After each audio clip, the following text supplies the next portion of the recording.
चलिए अब देख लेते हैं खबरें रफ्तार से। जयपुर में आज झमाझम बारिश का दौर देखने को मिला। यहां कई दिनों बाद तेज बारिश हुई। सुबह से ही बादलों की आवाजाही के बाद आसमान में बादलों का जमघट शुरू हो गया और बारिश होने लगी। आगामी चुनाव को लेकर बीजेपी फुल एक्शन में। जयपुर में बीजेपी कोर कमेटी की बैठक चल रही है। इस मीटिंग में उपचुनाव की रणनीति और पंचायत चुनावों को लेकर मंथन किया जा रहा है। बीजेपी कोर कमेटी की बैठक में पूर्व सीएम वसुंधरा राजे भी शामिल हुई। आपको बता दें, इससे पहले बीजेपी अध्यक्ष सतीश पूनिया वसुंधरा राजे से मुलाकात करने पहुंचे थे। इस दौरान उन्होंने निहारिका राजे की तबीयत का हाल जाना था। केंद्रीय मंत्री अश्विनी वैष्णव रेल मंत्रालय का प्रभार संभालने के बाद पहली बार अपने घर जोधपुर पहुंचे, जहां उन्होंने अपने माता पिता का आशीर्वाद लिया। इस दौरान वो अपनी मां से मिलकर भावुक हो गए और दोनों मां बेटी की आंखों में आंसू नजर आए। केंद्र सरकार में रेल मंत्री बनने के बाद करीब 3 महीने बाद अश्विनी वैष्णव पहली बार जोधपुर स्थित अपने घर आए तो माहौल काफी इमोशनल नजर आया। इससे पहले एयरपोर्ट पर सांसद पीवी चौधरी, पूर्व महापौर घनश्याम ओझा, महापौर विनीता सेठ के साथ साथ बीजेपी पदाधिकारियों और कार्यकर्ताओं ने अश्विनी वैष्णव का स्वागत किया। एलएसी पर बढ़ते तनाव के बीच भारत ने भी कमर कस ली है। भारत ने पहली बार लद्दाख से सटी सीमा पर भारत ने K9 वज्र तोपें तैनात की हैं। ये सेल्फ प्रोपेल्ड तोप 50 किलोमीटर दूर तक लक्ष्य पर निशाना साधने में सक्षम है।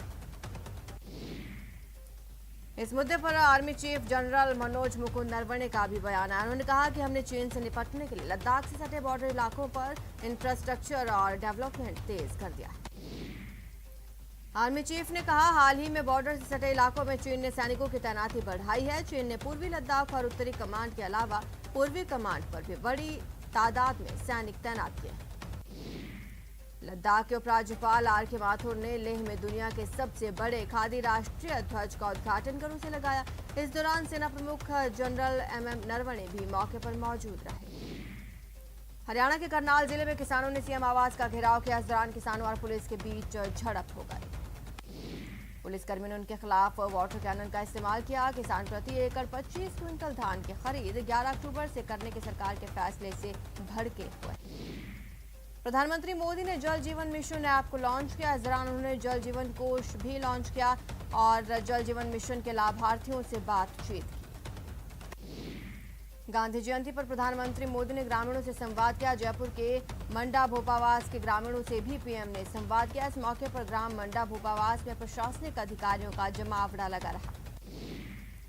राष्ट्रपिता महात्मा गांधी की 152वीं जयंती के अवसर पर गांधी समाधि राजघाट पर सर्वधर्म प्रार्थना का आयोजन किया गया। पीएम ने बापू को नमन कर श्रद्धांजलि दी।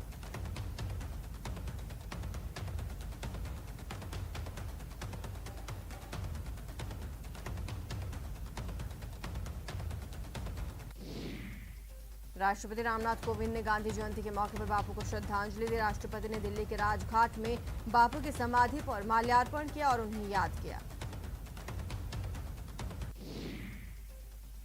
उपराष्ट्रपति एम वेंकैया नायडू ने भी गांधी जयंती के अवसर पर राजघाट पहुंचकर महात्मा गांधी को श्रद्धांजलि अर्पित की। स्पीकर ओम बिरला ने भी राजघाट जाकर बापू को याद किया।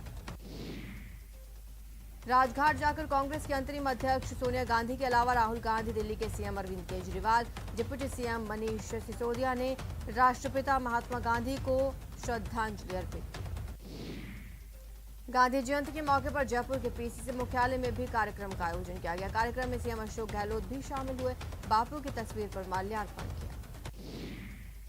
महात्मा गांधी की जयंती पर सीएम अशोक गहलोत ने भी उन्हें नमन किया। इस अवसर पर सीएमआर में कई कार्यक्रमों का आयोजन किया गया। प्रशासन शहरों के संग अभियान की शुरुआत आज धूमधाम से की गई। इस अभियान की सरकार ने अनूठे तरीके से शुरुआत की। शादी समारोह में बजने वाले बैंड बाजे की धुनों पर 5 लोगों को जयपुर में मुख्यमंत्री के घर तक लेकर जाया गया।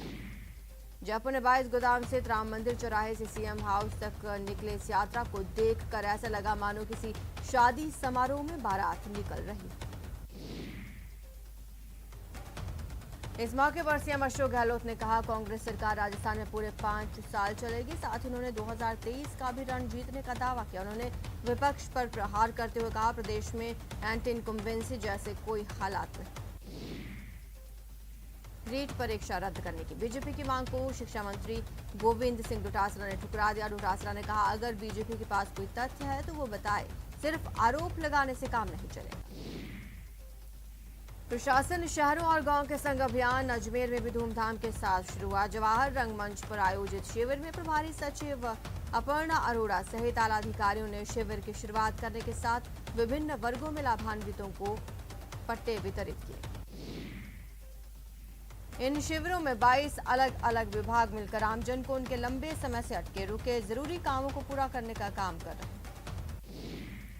अजमेर जिले के गोविंदगढ़ गांव में आयोजित शिविर में प्रभारी सचिव ने ऐसे प्रकरण भी निपटाए जहां भूमिहीन लोगों को आवास आवंटन तो हो गया, लेकिन उनके पास भूमि नहीं। राष्ट्रपिता महात्मा गांधी की जयंती के मौके पर श्रीगंगानगर के जिला सूचना केंद्र में प्रदर्शनी का आयोजन किया गया। सवाई माधोपुर के गांधी उद्यान में गांधी जयंती का पर्व बड़ी सादगी के साथ मनाया गया। सर्वधर्म प्रार्थना सभा का आयोजन किया गया।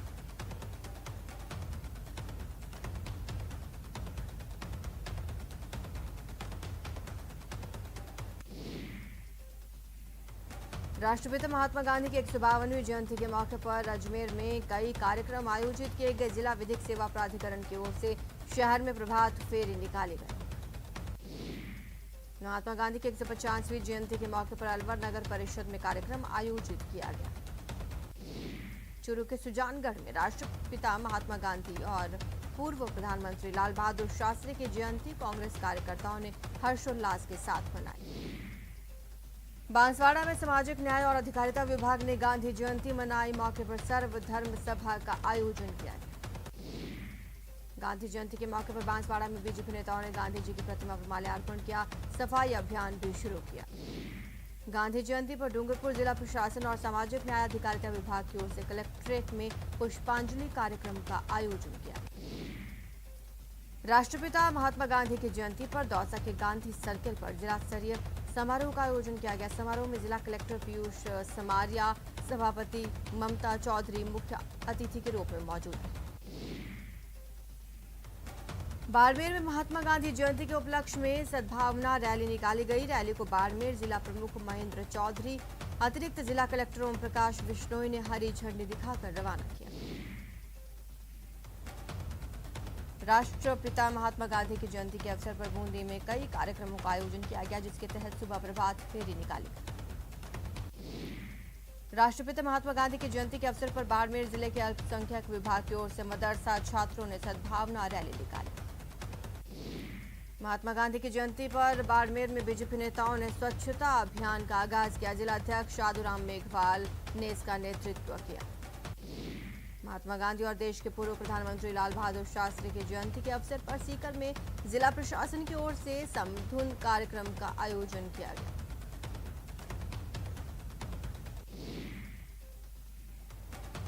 राष्ट्रपिता महात्मा गांधी की जयंती पर बाड़मेर में स्वच्छता पखवाड़े का शुभारंभ हुआ। इस पखवाड़े के तहत केयर्न वेदांता के सहयोग से 15 दिन तक आयोजन हुआ।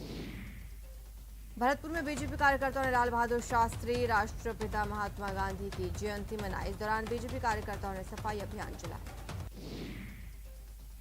महात्मा गांधी की जयंती पर कोटा के गांधी उद्यान परिसर स्थित गांधी स्मारक पर कार्यक्रम का आयोजन किया गया, जहां कलेक्टर उज्जवल राठौड़ ने गांधी प्रतिमा पर माल्यार्पण किया। बापू की जयंती पर भरतपुर जिले के बयाना में गांधी सेवा सदन के खादी कार्यकर्ताओं और कामगारों ने प्रभात फेरी निकाली और बापू को श्रद्धांजलि दी। आजादी के अमृत महोत्सव के तहत राजसमंद जिले के नगर परिषद कर्मचारियों ने स्वच्छता का संदेश दिया। गांधी जयंती पर कोटा में कांग्रेसी पदाधिकारियों और कार्यकर्ताओं ने उनकी प्रतिमा पर माल्यार्पण किया, बापू को याद किया। ग्रीन फूल दौसा अभियान के तहत दौसा के इंदिरा कॉलोनी के पार्क में पौधारोपण कार्यक्रम का आयोजन हुआ। इस दौरान 500 पौधे लगाए गए। स्वच्छता कार्य योजना समिति सेंट जेवियर्स कॉलेज जयपुर ने 27 सितंबर से एक स्वच्छता सप्ताह का आयोजन किया, जो 2 अक्टूबर यानी कि आज स्वच्छता दिवस और गांधी जयंती के उत्सव के साथ संपन्न हुआ। धौलपुर जिले में बापू की 152वीं जयंती पर कई कार्यक्रमों का आयोजन किया गया। अंतर्राष्ट्रीय अहिंसा दिवस पर सर्वधर्म सभा गांधी संदेश यात्रा का आयोजन किया गया। गांधी संदेश यात्रा शहर के सभी मार्गों से होती हुई गांधी पार्क पर खत्म हुई।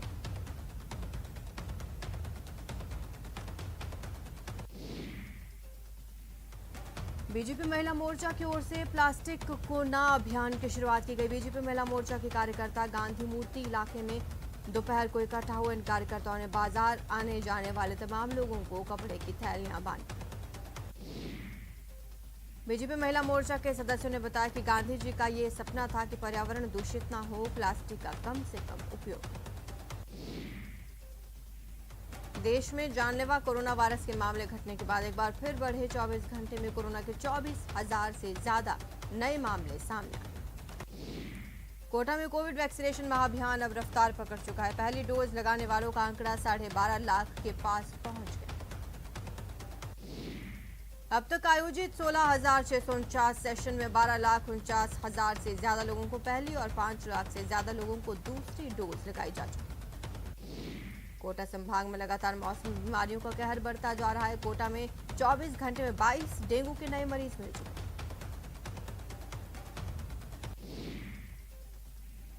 टोंक जिले की दसवास पुलिस एक बार फिर सवालों के घेरे में है। इस बार बीच सड़क पर गाड़ी रोककर जबरन रुपए लेने और बेवजह आर्म्स एक्ट में केस दर्ज करने का संगीन आरोप लगा है।